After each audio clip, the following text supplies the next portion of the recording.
وہ نفس جو اندر سے ملامت کر رہا ہے، دیکھو تم نے جھوٹ بولا، تمہیں جھوٹ نہیں بولنا چاہیے تھا، کسی اور نے ملامت کی یا نہیں کی، تمہارے اندر کوئی شے ہے جو ملامت کر رہی ہے، دیکھو تم نے فلاں شخص کا دل توڑ دیا، یہ اچھا کام نہیں کیا۔ یہ ہے لوامہ جس کی قسم کھائی گئی، لا اقسم بیوم القیامت ولا اقسم بالنفس اللوامہ۔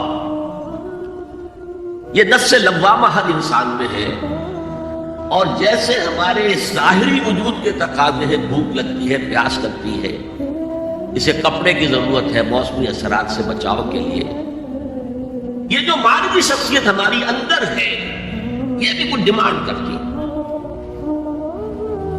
اور انسان اپنے آپ کو مطمئن کرتا، ریشنلائز کرتا، ٹھیک ہے یہ تو خرابیاں ہیں، لیکن میں نے یہ کام بھی تو آخر کیے نا۔ انسان کی ایک لازمی ضرورت ہے اپنے ضمیر کو مطمئن کرنا۔ اب دیکھیے ہمارے ہاں کے مختلف طبقات میں مختلف تصورات ہیں نیکی کے جو رائج ہیں۔ ہمارے ہاں ایک مذہبی طبقہ ہے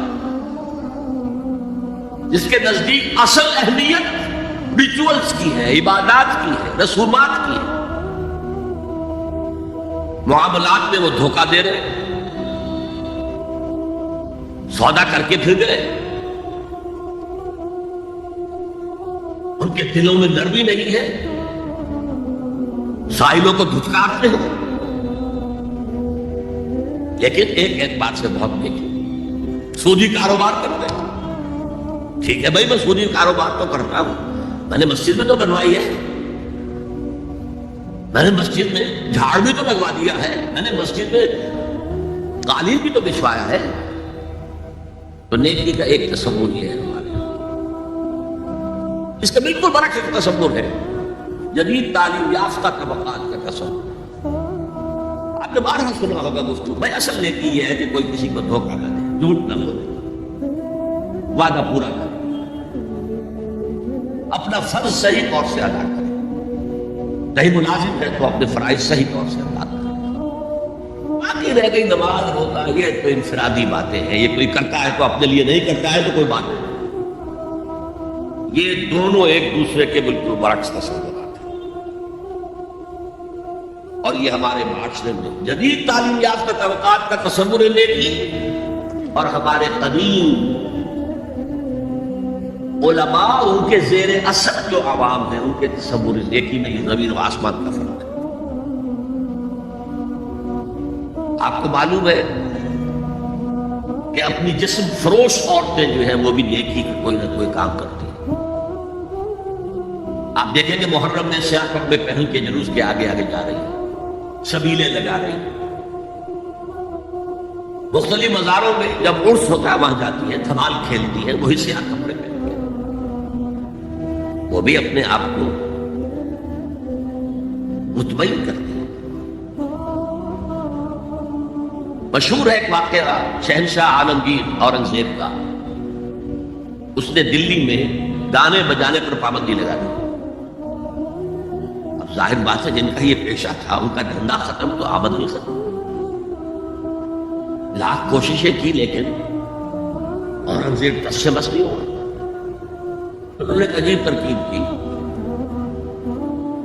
وہ دریائے جمنا بالکل ساتھ بہتا تھا، یہ قلعہ اس شکل میں بنایا گیا، اب تو ذرا فاصلے پر، تو ایک کشتی میں وہ جمع ہو گئے، سازندے بھی اور ساز بھی اور گاتے بجاتے ہوئے۔ انہیں معلوم تھا فلاں وقت جو ہے بادشاہ جھروکے میں بیٹھ کر دریا کی سیر کرتا ہے، وہاں سے گزرے اور ایک شعر گاتے ہوئے گزرے، در کوئے نیک نامی مارا گزر نہ دارن، در تو نمی پسندی تقدیر قدارا۔ در کوئے نیک نامی، یہ نیکی جو ہے اس کے کوچے میں ہمارا گزر ہی نہیں ہے۔ در کوئے نیک نامی مارا گزر نہ دارن، یہ تو اللہ کی طرف سے فیصلہ ہے، اس کی مقرر کردہ تقدیر ہے۔ گر تو نمی پسندی تغییر کل قضارا، اگر تجھے پسند نہیں ہے تو تقدیر بدل دے۔ تو بادشاہ ہنس پڑا اور اس نے کہا کہ ٹھیک ہے بھائی، گانے بجانے کی حد تک تمہیں اجازت۔ تو ہر ایک طبقے کا اپنا ایک تصور ہے نیکی کا، جیسے میں نے پہلے عرض کیا بڑے بڑے ڈاکو جو ہے وہ اپنے علاقے کے بیواؤں یتیموں کی سرپرستی کرتے، ایسے نہایت درندگی صفاقی انسانی جان کی کوئی حیثیت نہیں۔ تو نیکی اصل میں کس شے کا نام ہے، کون سی چڑیا کا نام ہے، نیکی حقیقت میں کیا ہے، وہ ہے اس آیت کا مضمون۔ میں مثال دیا کرتا ہوں، ایک عام قصہ ہے کہ کسی گاؤں میں پہلی مرتبہ ہاتھی آیا۔ اب وہاں نابینا لوگ جو تھے انہیں بھی پتہ چلا ایک عجیب جانور آیا ہے، وہ آئے اور کسی نے اس کی ٹانگ کو ٹٹولا، اس نے کہا ہاتھی ایک ستون کے مانند ہے۔ کسی کا اس کے کان کے اوپر ہاتھ پڑا، اس نے کہا چھاج کے مانند ہے وہ۔ کسی نے پیٹ کو ٹٹولا، بہت بڑا ڈھول ہے وہ۔ بالکل یہی معاملہ ہے نیکی کے تصور کے بارے میں۔ اڑائے کچھ ورق لانے نے، کچھ نرگس نے، کچھ گل نے، چمن میں ہر طرف بکھری ہوئی ہے داستان میری۔ کسی نے نیکی کا ایک حصہ لے لیا، کسی نے دوسرا لے لیا، کسی نے تیسرا لے لیا۔ وہ مکمل سراپا نیکی، حقیقی نیکی کس میں ہے، یہ ہے اس آیت کا مضمون۔ اب چوتھے نمبر پر یہ تمہیدی بات ہے جو میں عرض کر رہا ہوں، اس آیت کا پس منظر کیا ہے جسے ہم کہتے ہیں شان نزول؟ کیا بحث چل رہی تھی جس میں ہدایت کے لیے یہ آیت نازل ہوئی؟ تو ذہن میں رکھیے کہ تحویل قبلہ اس آیت کا پس منظر ہے، شان نزول ہے۔ آپ کو معلوم ہے مکے میں جب تک حضور رہے، آپ جب نماز پڑھتے تھے تو آپ جنوبی جانب کھڑے ہوتے تھے، یعنی رکن یمانی اور وہ کونا کے جس میں حجر اسود نصب ہے، ان دونوں کے درمیان کھڑے ہوئے کعبے کی طرف رخ کیا، تو اسی رخ پر بیت المقدس بھی ہے۔ اسے کہتے ہیں استقبال قبلتین، دونوں قبلوں کا بیک وقت استقبال ہو گیا، رخ ہو گیا دونوں طرف، خانہ کعبہ کے بھی اور بیت المقدس کے بھی۔ مدینے میں آ کر تو یہ ناممکن ہے۔ اب اگر کعبے کی طرف رخ کرو گے تو بیت المقدس کی طرف پشت ہو جائے گی، وہ شمال میں ہے، یہ جنوب میں ہے۔ اگر بیت المقدس کی طرف رخ کرو گے تو کعبے کی طرف نہیں ہوگی۔ لیکن آپ کو معلوم ہے کہ حضور نے 16 یا 17 مہینے مدینے آنے کے بعد بیت المقدس کی طرف رخ کر کے نماز پڑھی۔ اب ایک شکل تو یہ ہے کہ یہ حضور کا ذاتی اجتہاد ہو اور اس کو اللہ نے تسلیم کر دیا ہو کہ ٹھیک ہے، یہ بھی ممکن ہے۔ اسے تقریر کہتے ہیں اصطلاح میں۔ حدیث کس چیز کا نام ہے؟ حضور کا قول یا فعل یا تقریر۔ پہلی دونوں چیزیں تو آپ جانتے، قول اور فعل۔ یہ تقریر کیا ہے؟ حضور کے سامنے کوئی کام کیا گیا اور حضور نے نہیں روکا، تو امپلائڈ ہے اس کے اندر کہ یہ کام حرام نہیں ہے، حضور کے سامنے ہوا ہے، آپ نے روکا نہیں۔ تو اگر یہ ذاتی اجتہاد تھا تو تقریر ہو گئی اس کی اللہ کی طرف سے، لیکن زیادہ غالب پہلو یہ ہے کہ یہ اللہ کے حکم سے حضور نے کیا، اور یہ حکم وحی خفی کے ذریعے سے آیا، اس لیے کہ قرآن مجید میں اس کا ذکر نہیں ہے کہ اللہ نے حکم دیا ہو کہ اے محمد صلی اللہ علیہ وسلم اور آپ اور آپ کے ساتھی بیت المقدس کی طرف رخ کر کے نماز پڑھے، یہ نہیں ہے۔ تو یہ وحی خفی، وحی جلی، وحی خفی، دو قسم کی وحیاں حضور کو ہوتی تھی۔ نبی کے لیے تو وحی خفی بھی وحی جلی کے حق اسی کے حکم میں ہے، لیکن عام آدمی کا کوئی ولی اللہ بڑے سے بڑا ہو، اس کی بھی اس کا کشف، اس کا الہام حجت نہیں ہے دین میں۔ بہرحال یہ شاید حضور کو اللہ نے وحی خفی کے ذریعے حکم دیا۔ اس کا ایک بہت بڑا سیاسی فائدہ ہوا حضور کو، اور وہ یہ کہ مدینے میں آ کر آپ کا واسطہ پڑا یہودیوں سے۔ وہ بہت منظم تھے، تعلیم یافتہ تھے، بہت کلچرڈ تھے، ان کے ہاں فقہا تھے، ان کے ہاں مفتی لوگ موجود تھے۔ اگر فوری طور پر تصادم یہود کے ساتھ ہو جاتا تو حضور کے قدم مدینے میں جمنا آسان نہ ہوتا۔ یہ جب آپ نے بیت المقدس کی طرف رخ کر کے نماز پڑھی تو یہودیوں نے سمجھا چلو کوئی بات نہیں ہے، تو ہمارے کیمپ فالوورز ہیں،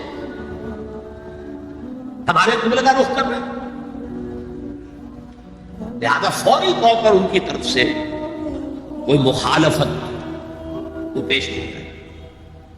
اور اس 16 مہینے میں حضور کو اپنے قدم جمانے کا مدینہ منورہ میں پورا موقع ملا، بلکہ پہلے 6 مہینے اس میں جو ہے بہت ڈیسائسو ہے۔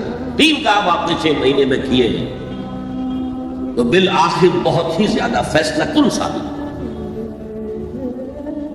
نمبر 1 یہ کہ آپ نے مسجد نبوی کی تعمیر کر لی، اب یہی مرکز ہے، یہی درسگاہ ہے، یہی خانقاہ ہے، یہی پارلیمنٹ ہے، یہی دارالمشاورت ہے، یہیں سے فوجیں تیار کی جا رہی ہیں، یہی وفود آ کر پیش ہو رہے ہیں، بہرحال ایک مرکز مہیا ہو گیا۔ نمبر 2 یہ کہ مہاجرین میں اور انصار میں مواخات، ایک مہاجر ایک Ansari, they were declared brothers، یہ تھی انٹیگریشن آف دی سوسائٹی۔ اور تیسرا کام آپ نے یہ کیا اسی دوران میں، جس کا تعلق اس حکمت عملی کے ساتھ بہت گہرا بن جاتا ہے، کہ یہود کو جکڑ دیا ایک معاہدے میں، میثاق مدینہ، کہ اگر مدینے پر کوئی باہر سے حملہ آور آیا تو ہم سب مل کر واحد امت کی حیثیت سے مدینے کا دفاع کریں گے۔ جوائنٹ ڈیفنس آف مدینہ کا پیکٹ ہو گیا، اور یہ چیز بھی حضور کی کامیابی میں بہت فیصلہ کن ثابت ہوئی۔ تو اس اعتبار سے یہ تحویل قبلہ جب پھر ہوئی ہے، اور میں نے جو کہا تھا کہ اللہ نے ہی کوئی حکم دیا تھا وحی خفی کے ذریعے، وہ اس سے ثابت ہوتا ہے کہ نہ صرف بہت سے مہاجرین پر یہ بات شاخ گزر رہی تھی، خود حضور پر بھی شاخ گزر رہی تھی کہ میں پیٹھ کیے ہوئے ہوں کعبے کی طرف۔ چنانچہ قرآن مجید میں آیا ہے، قد نرا تقلب وجهك في السماء، اے نبی ہم آپ کے چہرے کا، نگاہوں کا آسمان کی طرف اٹھنا بار بار دیکھتے رہے، آپ منتظر تھے کہ وقت آئے، حکم آئے، وحی آئے اور میں رخ بدل دوں۔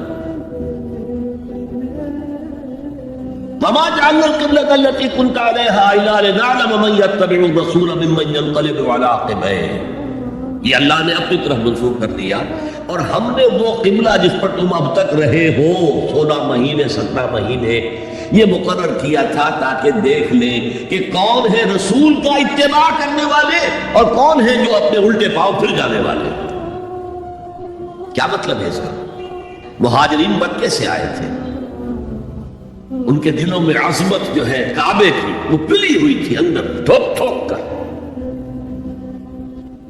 اب دیکھا اللہ نے حکم نہیں دیا وحی جلی کے ذریعے سے، یہ رسول کا حکم تھا،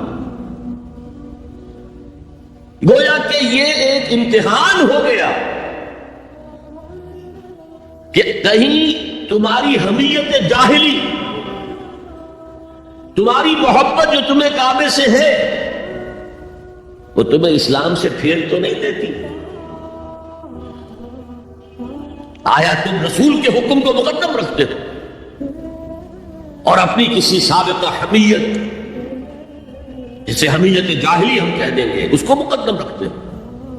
یہ ایک سخت امتحان تھا جس میں کہ اہل مکہ جو مہاجرین تھے وہ مبتلا کیے گئے، اور خاص طور پر یہ بات کہ رسول کا حکم ماننے کی تاکید، چاہے ابھی قرآن میں کوئی آیت نہیں آئی ہے، لیکن حقیقی مومن کے لیے رسول کا فرمانا بھی ایسے ہی ہے جیسے کہ اللہ کا فرمان۔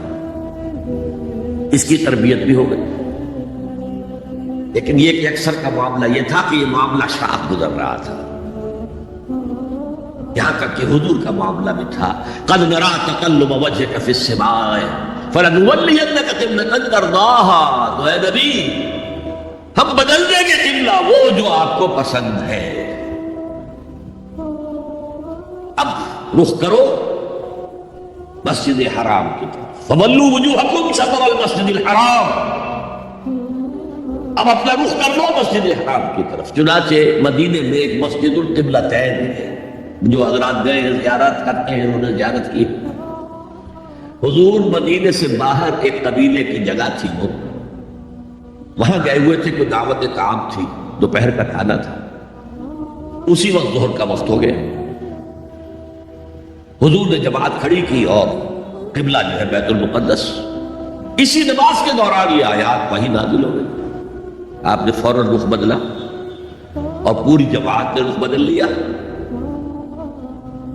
اور اسی لیے اس مسجد میں دو قبلے ہیں، دو محرابیں ہیں، ایک شمال کی جانب بیت المقدس کی جانب، دوسری جنوب کی جانب یعنی مکہ مکرمہ کی جانب. اب یہ تحویل قبلہ جو ہے یہ ہے بات اصل میں سمجھنے کی، ایک بہت بڑے فتنے کی بنیاد بن گیا. فتنہ آزمائش کو کہتے ہیں اور فتنہ فساد کو بھی کہتے ہیں. فساد یہودیوں کی طرف سے شروع ہوا. یہ کیسا نبی ہے جس کا قبلہ ہی معین نہیں؟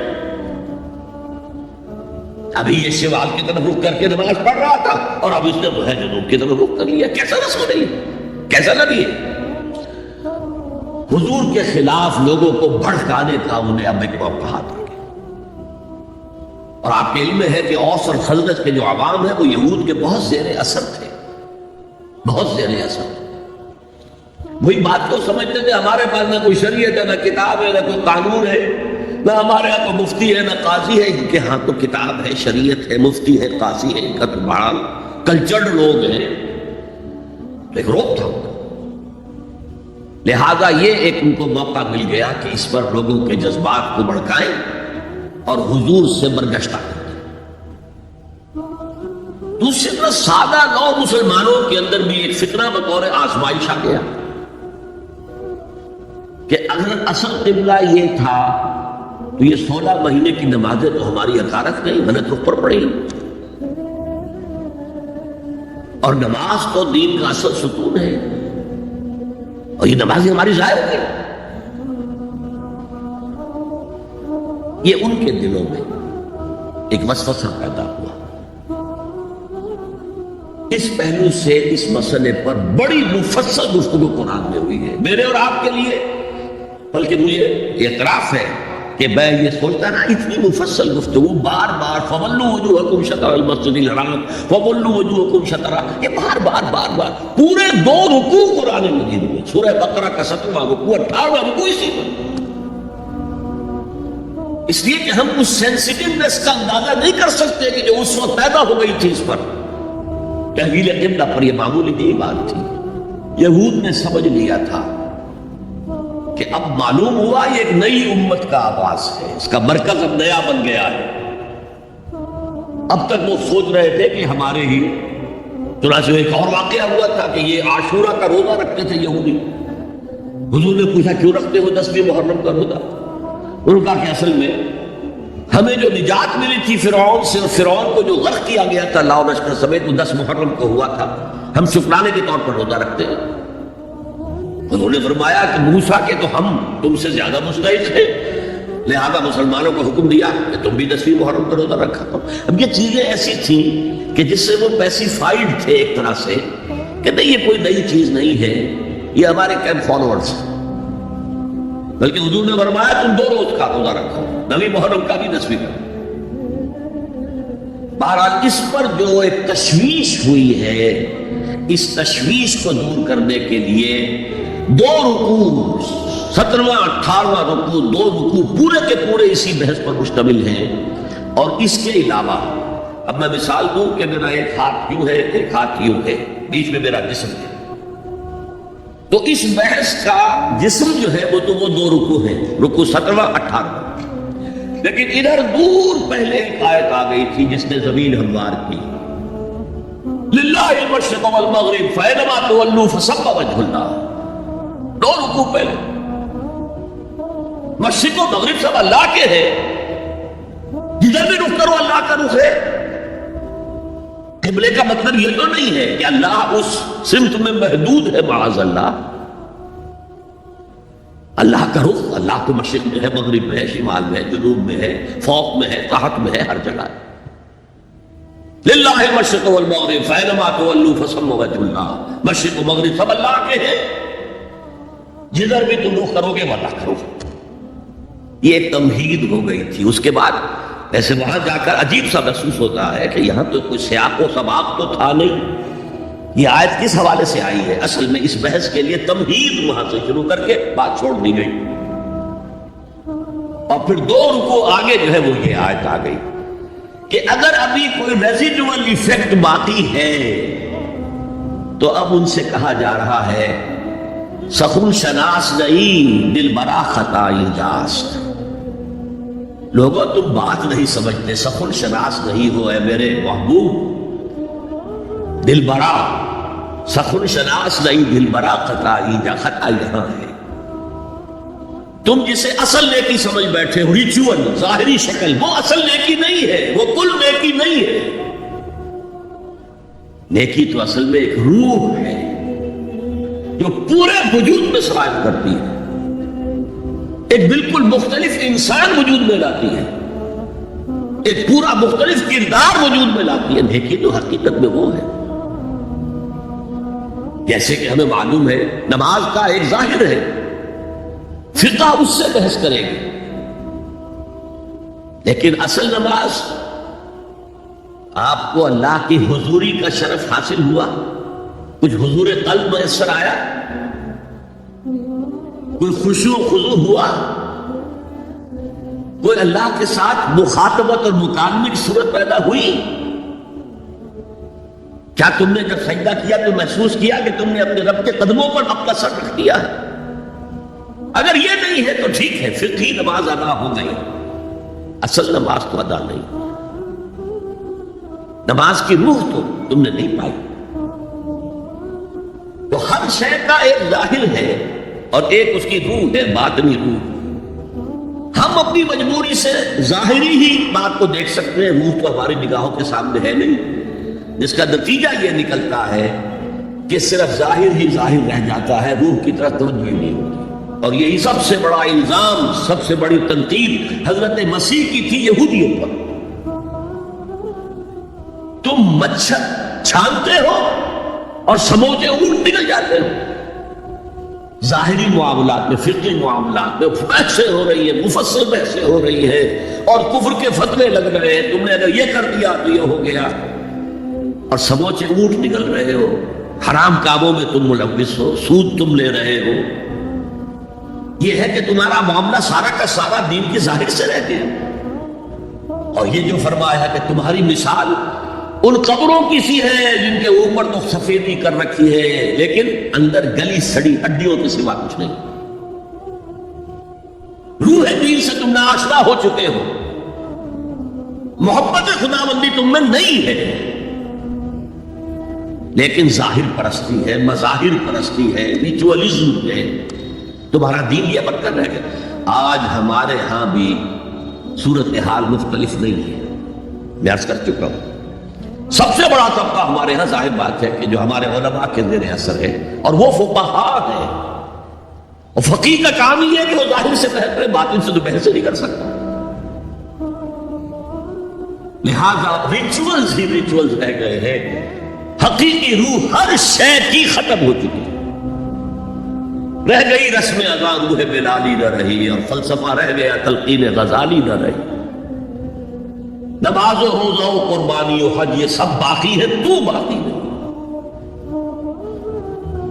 اب آئیے اس پر غور کیجئے، جو میں نے عرض کیا تھا لیس البر، اب زبر اور پیش میں ضمیر و آسمان کا فرق ہو جاتا ہے۔ لیس البر ہوتا جیسا کہ ہے سورہ بقرہ میں آگے جا کر، لیس البر ان تأتوا البیوت من ظہورہا، ان کے ہاں یہ قاعدہ تھا یا ایک رواج ہو گیا تھا کہ اگر احرام باندھ کر گھر سے نکل آئے اور اب کسی ضرورت سے گھر جانا پڑا، دروازے سے بھی داخل ہو کے ایک دفعہ احرام باندھ کے نکل آئے، اور کیسے جائے واپس؟ تو گھر کے پچھواڑے سے دیوار پھلانگ کے جاتی تھی،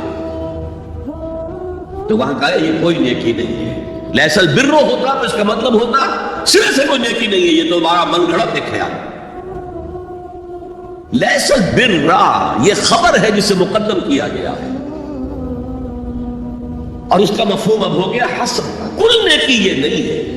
یعنی نیکی کا ظاہر بھی ضروری ہے. یہ نہ سمجھو کہ نماز کا ظاہر کوئی معنی نہیں رکھتا.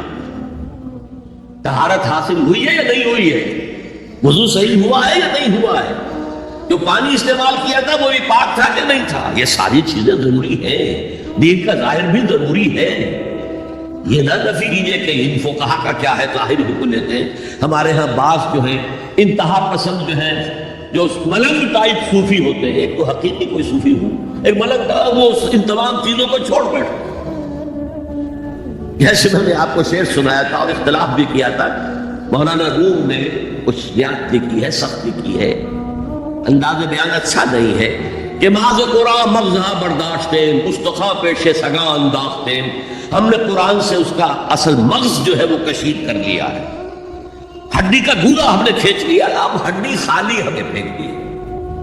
یہ ہمارے صوفیہ میں سے بعض کا طرز عمل رہا ہے جو غلط ہے. نہیں, ظاہر بھی اہم ہے, ظاہر بھی نیکی ہے. صلو کما رأیتمونی اصلی, نماز پڑھو اسی طرح جیسے مجھے دیکھتے ہو کہ میں نماز پڑھتا ہوں. ظاہر بھی کنفرم کرنا چاہیے اس کے ساتھ, لیکن اصل شے نماز میں توجہ ہے, انابت ہے, خشوع ہے, خضوع ہے, حضور قلب ہے. لہذا یہاں ترجمہ ہوگا کل نیکی یہی نہیں ہے کہ تم اپنے چہرے مشرق اور مغرب کی طرف کر لو. یہ تو ظاہر ہے. اور اس میں مجھے غالب کا شعر یاد آ رہا ہے, قبلے کو اہل نظر قبلہ نما کہتے ہیں, ہے پرے سرحد ادراک سے اپنا مسجود. جسے ہم سجدہ کر رہے ہیں وہ تو ہمارے ادراک اور شعور اور وہم اور خیال اور تصور اور تخیل سے وراء الورا وراء الورا وراء الورا ہے. پرے سرحد ادراک سے اپنا مسجود. قبلے کو اہل نظر قبلہ نما کہتے ہیں. یہ کعبہ تو قبلہ نما ہے. بہرحال اب اس کی نفی کرتے ہوئے, جزوی نفی, کلی نفی نہیں, لیس البر, کل نیکی یہ نہیں کہ تم اپنے چہرے مشرق اور مغرب کی طرف کر لو, ولکن البر, بلکہ نیکی اس کی ہے. یہاں پر بھی اب لفظ محذوف ہے, ولکن البر بر من آمن باللہ والیوم الآخر. نیکی تو حقیقت میں اس کی ہے. اس میں آگے بڑھنے سے پہلے مجھے یاد آیا کہ میں بر کے مفہوم پر بھی کچھ گفتگو کر لوں. بر کسے کہتے ہیں؟ بہت عمدہ باتیں جو ہے پہلے کہی ہیں.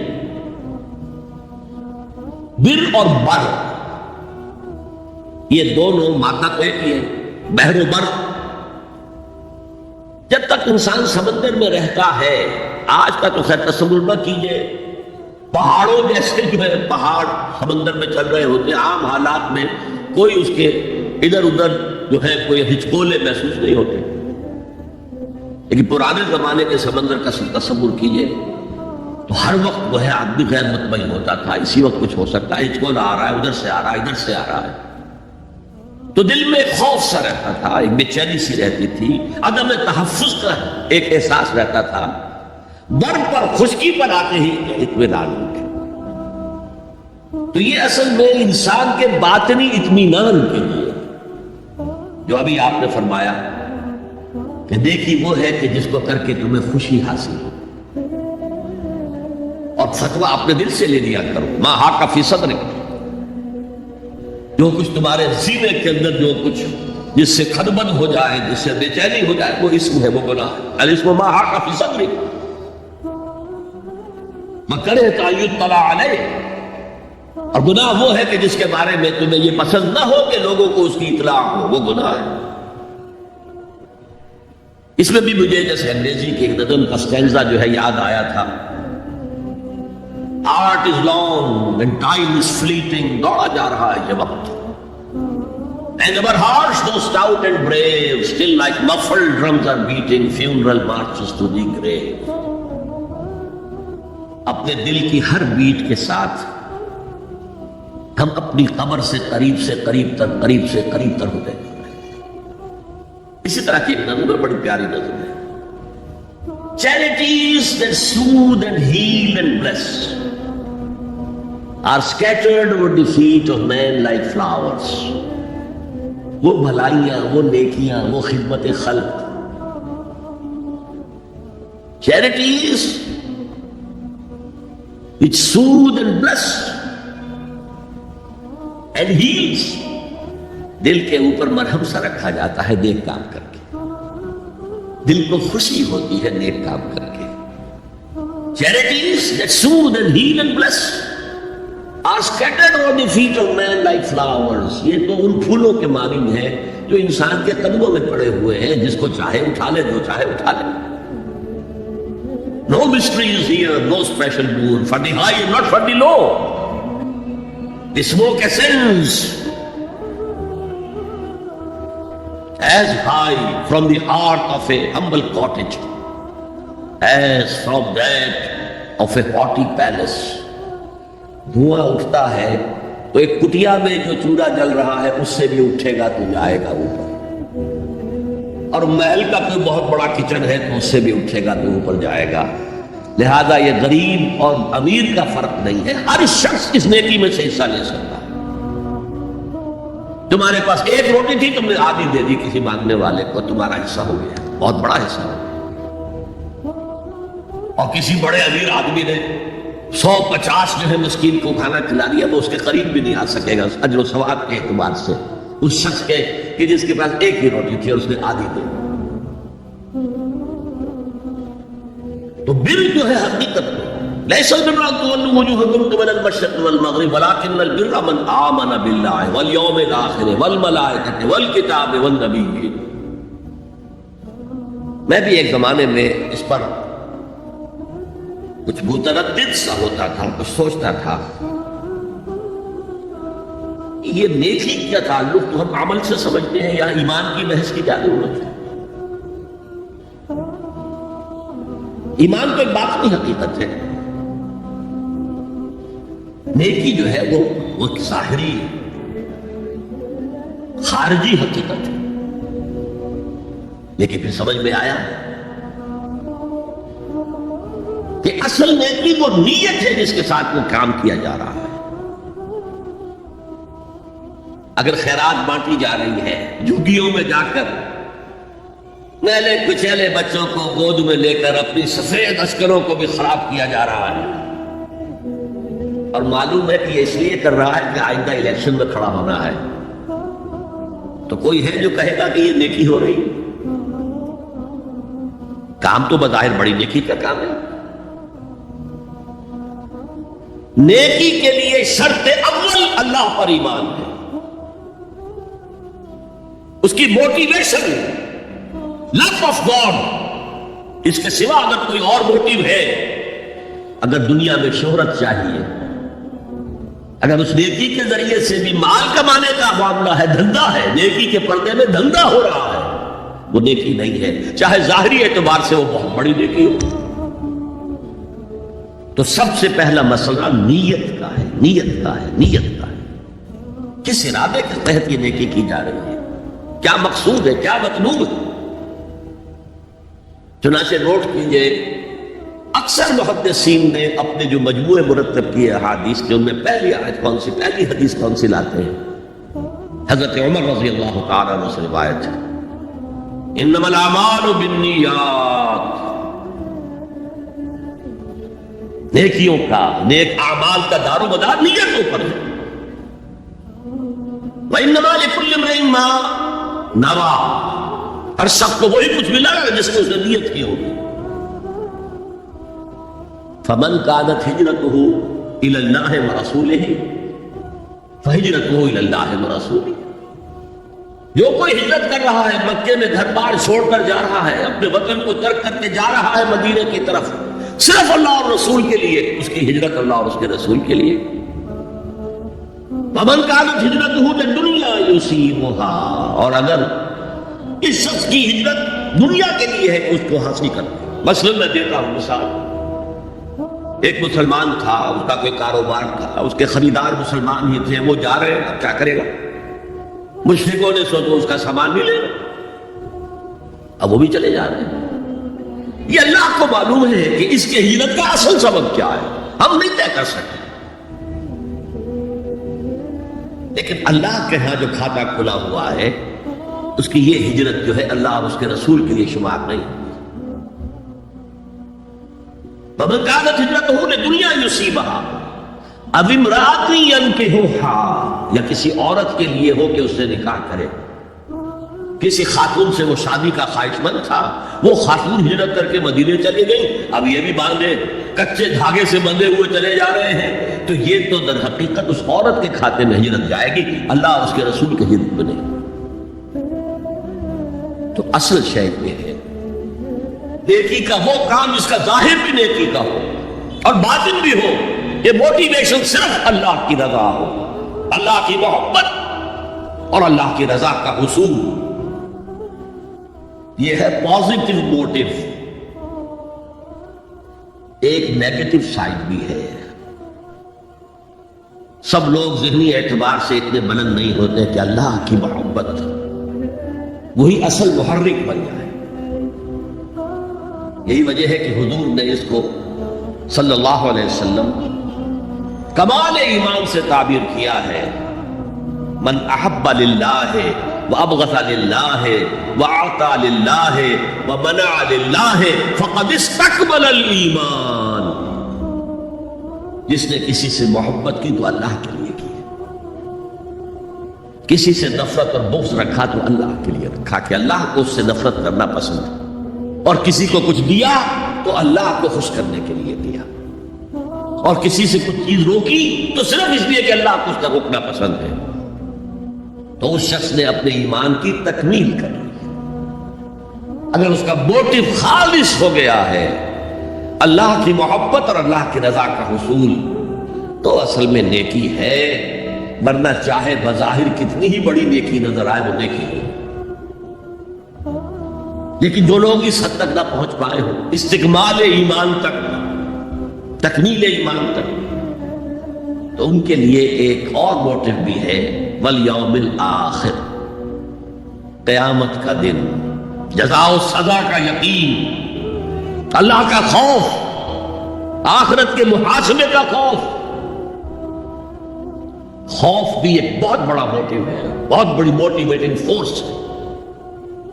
اب میں یوں کہوں گا کہ اگر کسی عمل کا محرک ہے صرف اللہ کی محبت، اس کی رضا کا حصول اور آخرت کی نجات، تو وہ نیکی ہے. اگر یہ نہیں ہے، کوئی وطن پرست ہے، وطن کی محبت کی وجہ سے کوئی نیک کام کر رہا ہے،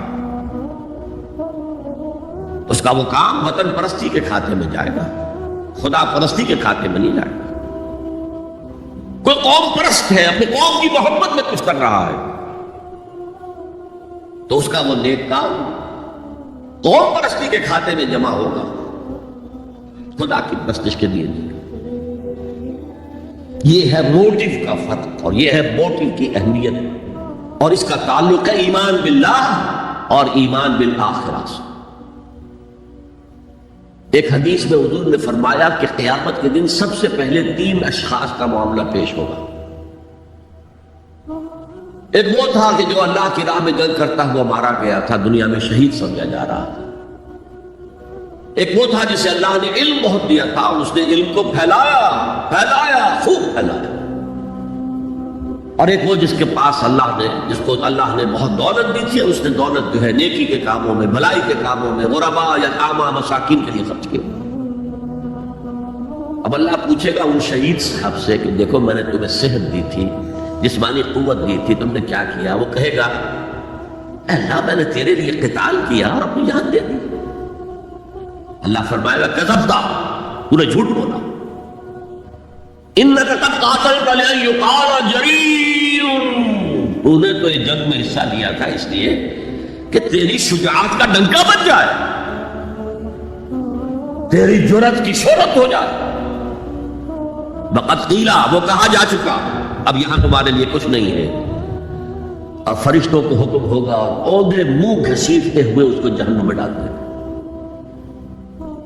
یہی حشر ہوگا اس عالم کا، تو نے وہ نیکی کے کام کیا تھا. لئن یقال عالم، کہا جا چکا دنیا میں، ڈنکا بج چکا تمہاری شہرت کا. اب اس میں نوٹ کیجئے، اگر کسی عالم کے علم کا ڈنکا بج جائے، اس کی اپنی نیت وہ نہیں تھی تو اس کے اندر کوئی خرابی نہیں ہے. یہاں معاملہ نیت کا ہے. اگر نیت یہ ہو کہ میرے علم کی شہرت ہو جائے، میرے ہاتھ چومے جائیں، مجھے نذرانے پیش کیے جائیں، تو پھر وہی حشر اس کا ہوگا کہ اوندھے منہ گھسیٹ کر جہنم میں ڈال دیا جائے۔ یہی حشر اس سخی کا ہوگا جس نے سخاوت کی تھی، جس کی سخاوت کے ڈنکے بج گئے تھے، اس کا بھی یہی حشر ہوگا۔ تو انما الاعمال بالنیات، اور یہاں نیکی کی بحث میں سب سے پہلے ولکن البر بر من آمن باللہ والیوم الآخر۔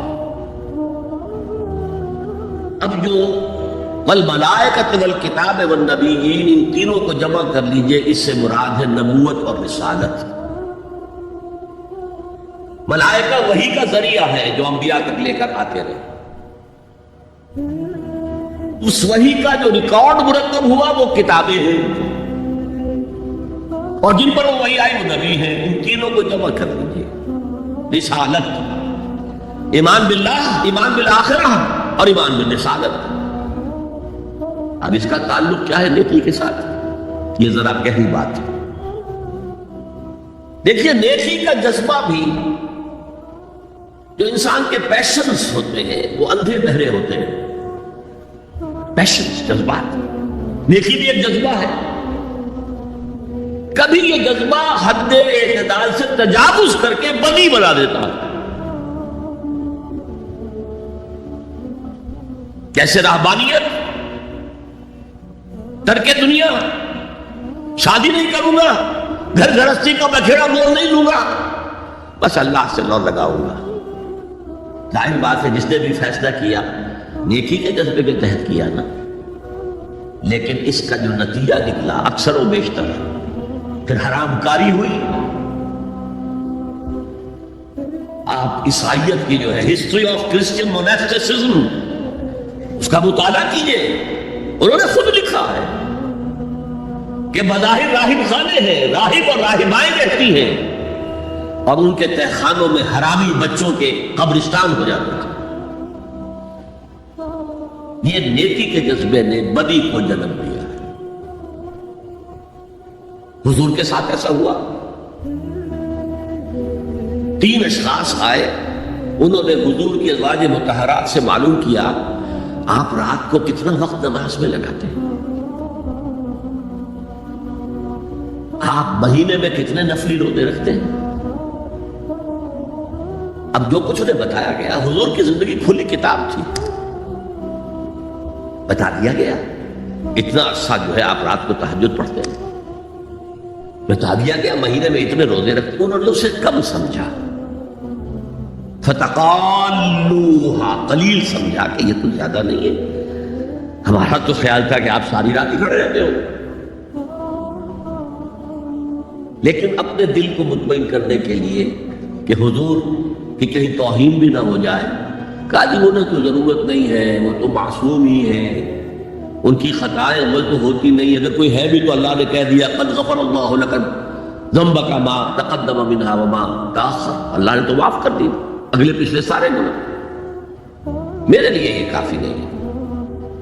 ایک نے کہا میں پوری رات عبادت کروں گا، اپنی کمر بستر سے نہیں لگاؤں گا۔ دوسرے نے کہا کہ میں ہمیشہ ہر روز روزہ رکھوں گا، کبھی افطار نہیں کروں گا۔ تیسرے نے کہا میں کوئی شادی بیاہ نہیں کروں گا، ایک اکیڑ میں نہیں پڑھوں گا۔ حضور کو خبر ہو گئی، آپ نے طلب فرمایا اور غصے کے انداز میں وہ الفاظ کہے کہ جو حضور سے بالکل متوقع نہیں۔ واللہ انی لاتقاکم واخشاکم، خدا کی قسم میں تم سب سے زیادہ متقی ہوں اور سب سے زیادہ اللہ سے ڈرنے والا ہوں، لیکن میرا طریق یہ ہے کہ میں رات کو سوتا بھی ہوں اور نماز بھی پڑھتا ہوں، میں روزہ رکھتا بھی ہوں، نافلہ بھی کرتا ہوں، میں نے شادیاں کی ہیں، متعدد ازواج میرے گھروں میں ہیں۔ فمن رغب عن سنتی فلیس منی، جو بھی میری سنت سے ہٹا وہ مجھ میں سے نہیں ہے، میرا امت ہی نہیں۔ تو نیکی کا جذبہ بھی حد اعتدال سے تجاوز کر کے بدی کو جنم دے سکتا ہے۔ ایک صحابی نوجوان صحابہ میں سے عبداللہ ابن عمرو بن العاص. عجیب یہ بات ہے کہ باپ جو ہے بہت بڑا سیاستدان، بہت بڑا جری سپہ سالار، بہت بڑا حکمران، حضرت عمرو بن العاص. بیٹا نہایت زاہد و عابد، مرتاس، زاہد مرتاس، ساری رات کھڑے ہیں، بستر سے کمر ہی نہیں لگائی، ہر روز روزے سے. یہ خبر دی گئی حضور کو تو آپ نے طلب فرمایا، یا عبداللہ اولم اخبر انک تقوم اللیل وتصوم النہار.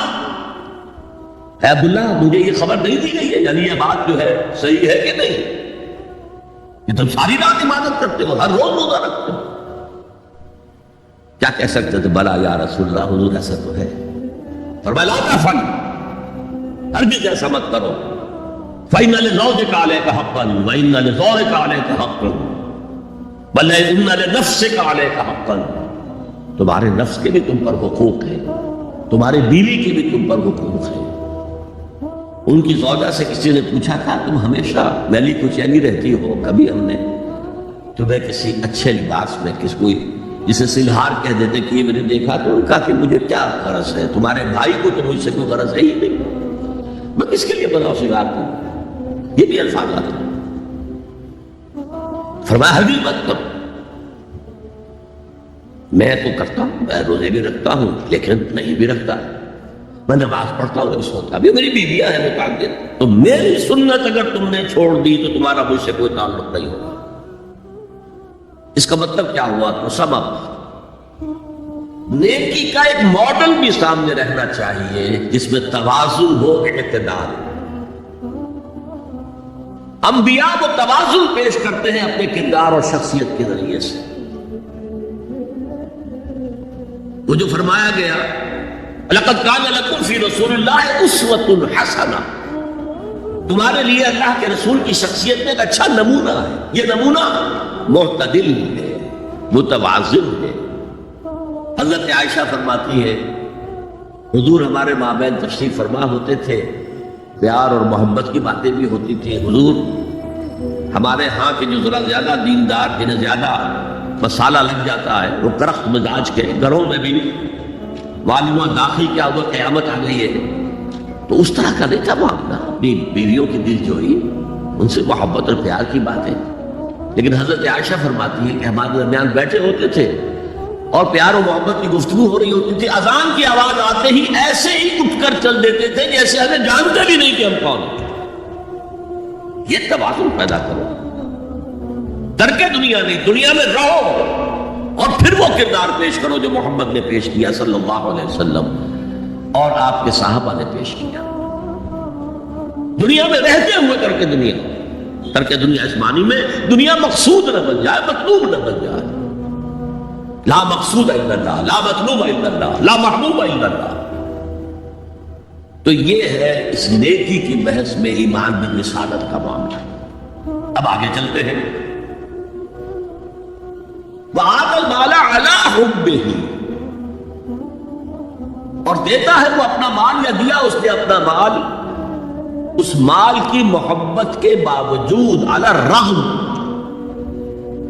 جن حضرات نے ترجمہ کیا ہے کہ اللہ کی محبت کی وجہ سے یا اللہ کی محبت میں وہ مال دیتے ہیں، یہ غلط ہے. جو بحث ہو چکی ہے، موٹیویشن تو ان کی درست ہو گئی، ایمان باللہ، ایمان بالآخرہ سے. اب آگے اس کے تکرار کی ضرورت نہیں ہے. اور عربی میں کسی کی محبت میں کوئی شے آئے تو فی یا لام آئے گا. علی آتا ہے مخالفت کے لیے، علی الرغم. مال محبوب ہے، کس کو نہیں؟ زین للناس حب الشہوات من النساء والبنین والقناطر المقنطرۃ من الذهب والفضة والخیل المسومۃ والانعام والحرث. انسان کی سرشت کو اللہ سے زیادہ جاننے والا کون ہے؟ تو وہ فرما رہا سورہ آل عمران کی آیت ہے، مزین کر دی گئی ہے انسانوں کے لیے محبت بیویوں کی، بیٹوں کی، اور ڈھیروں مال کی، سونے کی اور چاندی کی، اور گھوڑے وہ کہ جو پیڈگری والے ہوں اور جو بہت اعلیٰ نسل کے ہوں، خیل المسومہ، نشان زدہ گھوڑے اور مال ہو، بھیڑے بکریوں کے گلے کے گلے ہو، اور گائے اور بیل ہو، اور یہ ساری چیزیں محبوب ہیں. اس محبت کے خلاف عمل کرتے ہوئے مال خرچ کرنا تبھی تو مجاہدہ ہے. تو جیسے اردو میں ہم الرغم کہتے ہیں، الرغم، باوجود اس کی محبت کے وہ خرچ کرتے ہیں. اب یہاں جو اصل نوٹ کرنے کا نقطہ ہے وہ کیا ہے؟ دیکھیے، اسلام کا جو نظام ہے دنیاوی، اس میں ایمان کے بعد پہلی شے نماز ہے. وہ جو کہا گیا ہے کہ قیامت کے دن سب سے پہلا محاسبہ نماز کا ہوگا. اور جب ہماری مسجدوں کے اندر لکھے ہوتے تھے فارسی کے اشعار، روز محشر کی جان گداز بود اولی پرسش نماز بود،